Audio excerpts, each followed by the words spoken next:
Hi, I'm Andy Lemaire. In this video, I'm going to talk about using the Dorian scale to play over a 12-bar blues progression.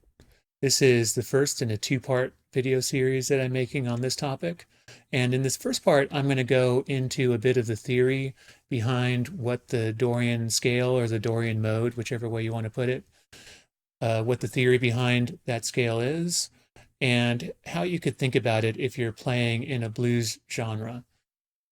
In the second part of the series, which I haven't posted yet, but I will post in the next week or so, and it might already be posted if you're seeing this. In that, I'm going to showcase an actual solo that I put together that uses the Dorian scale throughout it. So you'll really be able to hear how that scale sounds when playing over a 12-bar blues progression, and I'll go through all the different licks that I do in that video. So if you're looking for something really concrete that you can use and pull ideas from, then definitely check that video out. In this video, on the other hand, I'll be talking a little bit more about the theory side of things. And then I'm also going to go over some general concepts of things that I like to do when I'm soloing using this scale. So I'll just go through some loose concepts that you can use to form licks with.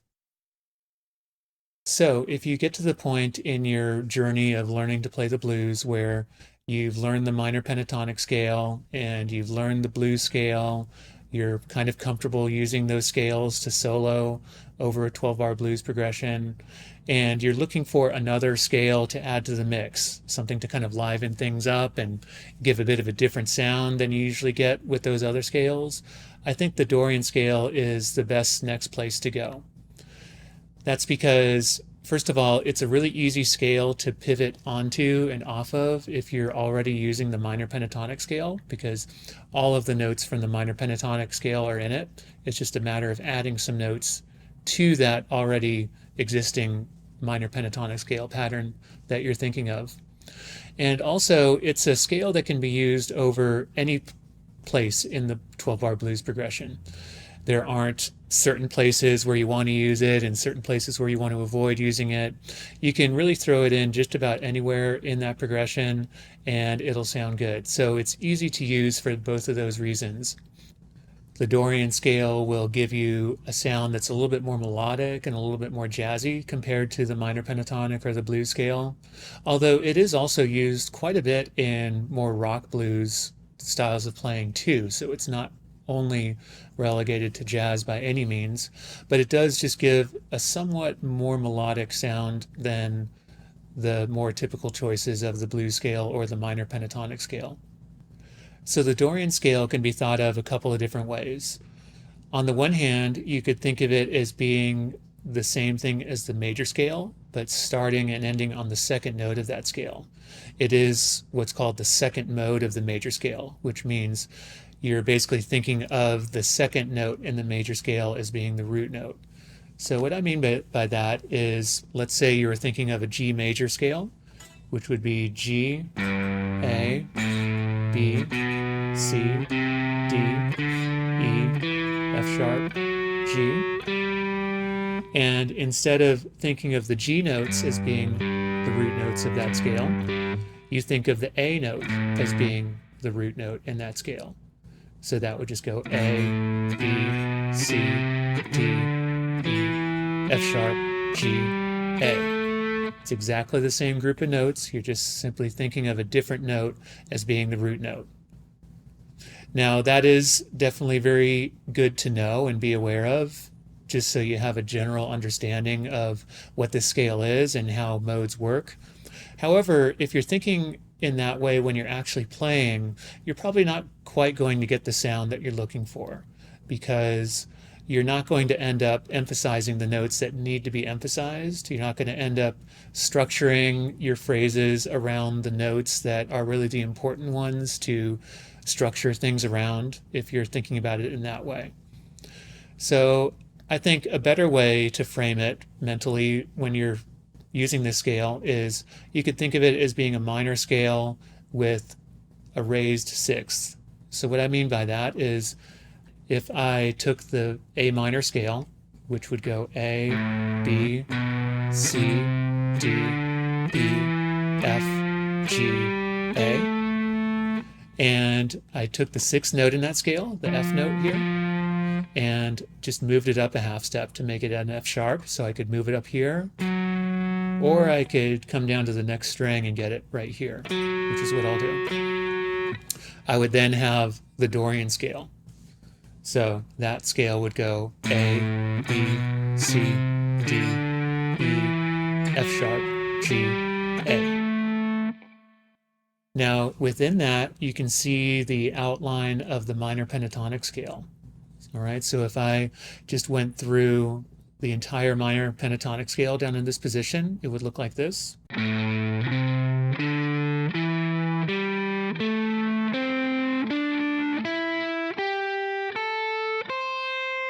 Okay, that's probably the most common scale pattern that there is on the guitar.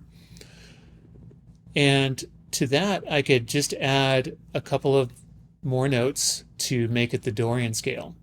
So now I'll just go through the Dorian scale in that full pattern with 2 additional notes added to that pentatonic scale, which will make it into the Dorian scale.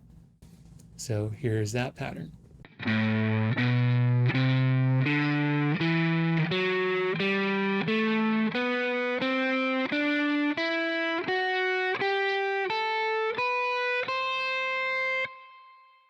And then to that, you could also add the blue note from the blues scale, which would form the blues Dorian scale, which is just a combination of the blue note from the blues scale with the other notes in the Dorian scale.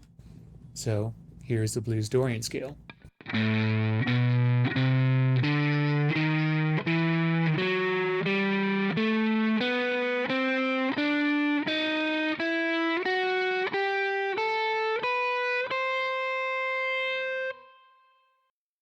And that right there, I think, is the better way to think about this scale if you're using it in a blues context. So I could use that pattern of notes that I just played there, which was the A blues Dorian scale. I was starting on an A note here. And I could use that to play over a 12-bar blues progression that's in the key of A. All right, just a standard 12-bar blues progression that's made of the 1, 4, and 5 chords for that key. A7, D7, and E7, arranged into their usual order to form the 12-bar blues progression. That scale would work really well over that progression. And by thinking about the scale in the way that I just went through, where I've got the pentatonic scale kind of highlighted and being the main structural notes, they're kind of forming the skeleton of the scale, I like to think of it as. And then to that scale, I'm adding the other notes, the other 2 notes from the Dorian scale, as well as the blue note from the blues scale. And that way I'll be able to do all my usual minor pentatonic scale, blues stuff that you tend to hear people doing.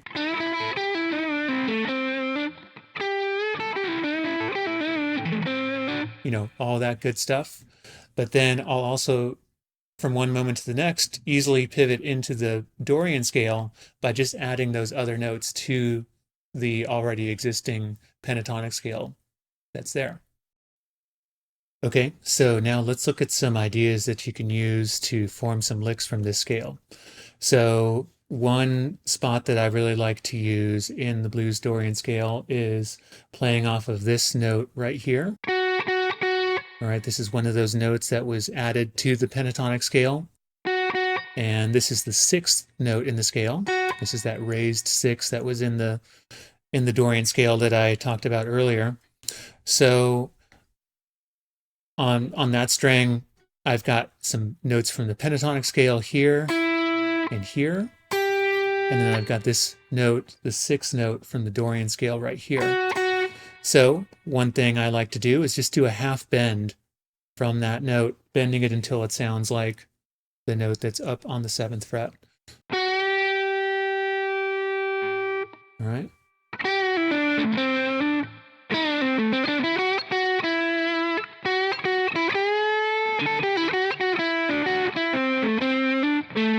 Stuff kind of like that. Another thing I like to do with that note is I could slide onto it or off of it. 1 fret slide from below it sounds great. So you could do stuff like this.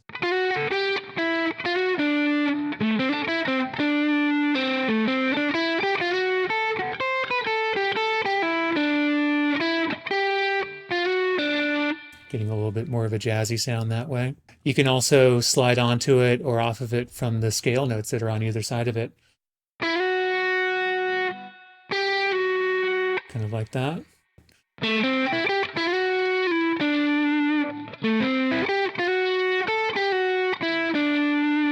And then one more idea that involves that note that sounds good is doing a little bit of a double stop kind of thing here. So you can just lay your index finger down flat across the 5th fret, get a couple of notes on the bottom 2 strings that way, and you could play those 2 notes and then just do a hammer on onto that 6th there, and that sounds great.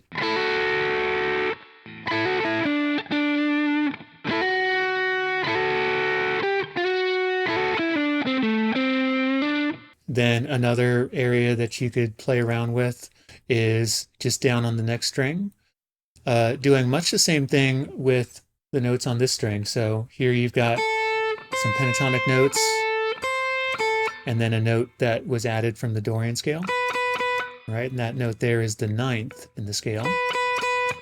So you could do really a lot of the same stuff that I was going over on the previous string here, down here on this string as well. So you could do a half bend, bending it until it sounds like the note on the 8th fret. You could do a slide onto it from the note below it or above it.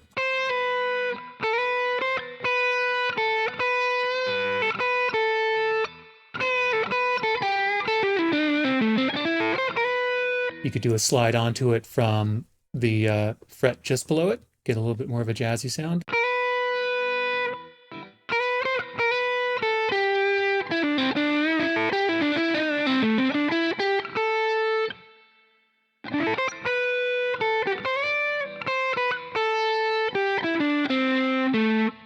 Another neat thing to do with this scale is doing double stops using pairs of notes that are in the same fret on 2 adjacent strings.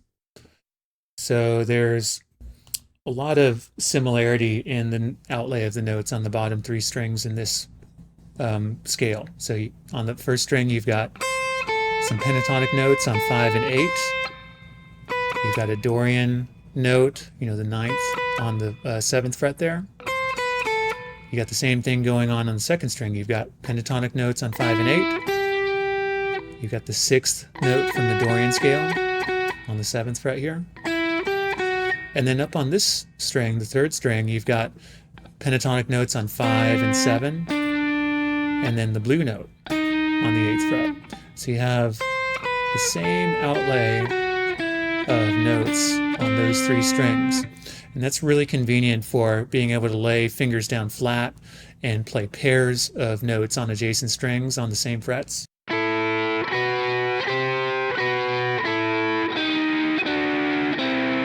Like that. You can do some sliding around.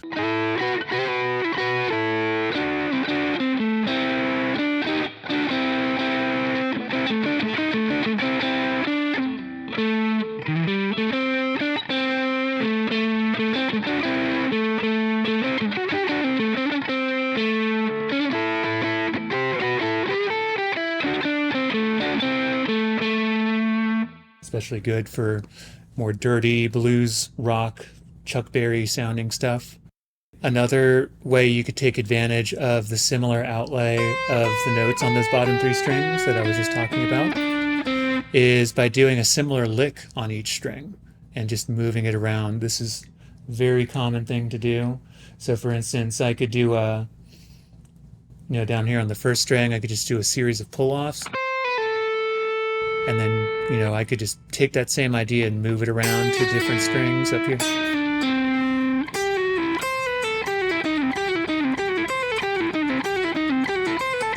It's a very common rockabilly move right there. I could, work a bend into there. I could do a little half bend from the 7th fret up to the 8th fret.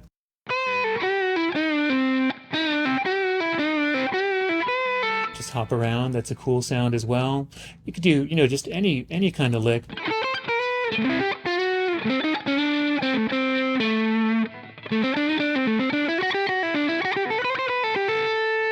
Anything that you want, just take it and repeat it, and it's probably going to sound good. And then one final thing that I wanted to showcase here is licks that involve sixths inside of them. So by that I mean an interval of a sixth, which would be, kind of 6 notes apart, taking 2 notes that are 6 notes apart from each other in the scale. So for instance, I could do that with these 2 notes here. That right there is a major sixth. All right, and you can see if I just go up the scale between those 2 notes, and if I leave out the blue note, you've got 6 notes in between them. 1, 2, 3, 4, 5, 6. So that's why it's called a sixth. So 6 are going to show up in 2 different shapes. You're going to have a pair of notes like this that are in the same fret with a string in between them. So I'm on the 1st string here and the 3rd string. I'm not doing anything with the 2nd string. All right, I've got that same shape showing up right here. And then the other shape you might see is a minor sixth, which is just offset by 1 fret. So if I come up a little further, I've got a minor sixth right here. Those 2 notes are still 6 notes apart from each other in the scale, but the distance between them is just a half step lower than the other ones. So you can look for that shape. You can see I've got those here. I've got some others. If I come up a string, I've got another pair here. I'm in the 2nd string and the 4th string of the 5th fret there. So I got that major 6 shape there. I've got another one here. I've got a minor 6 shape right here.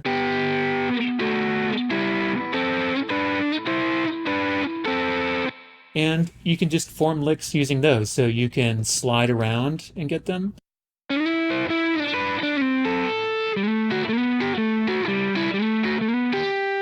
It's a cool sound. You could play them together.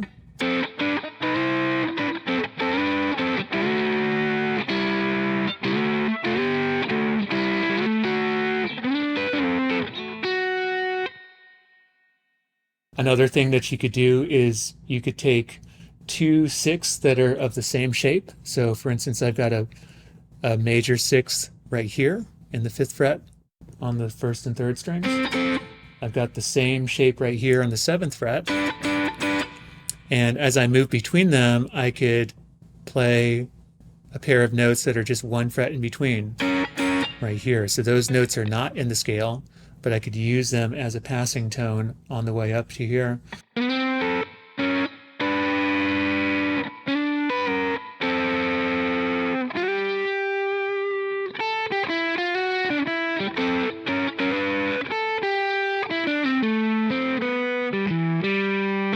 I could do the same sort of thing here on the 2nd string and the 4th string. I've got a major 6 there, another pair of notes that are a major 6 apart here. So in that fret in between, I could catch those notes as a passing tone.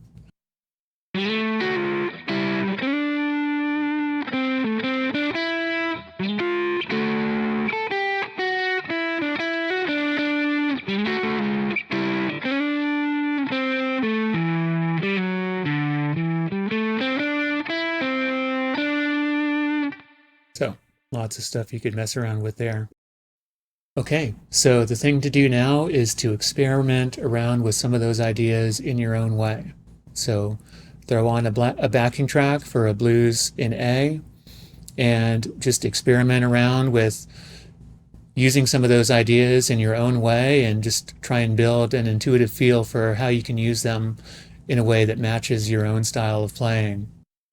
If you want a more concrete set of examples on how you can use this scale to solo over a blues progression, then check out the second part of this video series, where I go through an entire solo that I put together that uses this scale.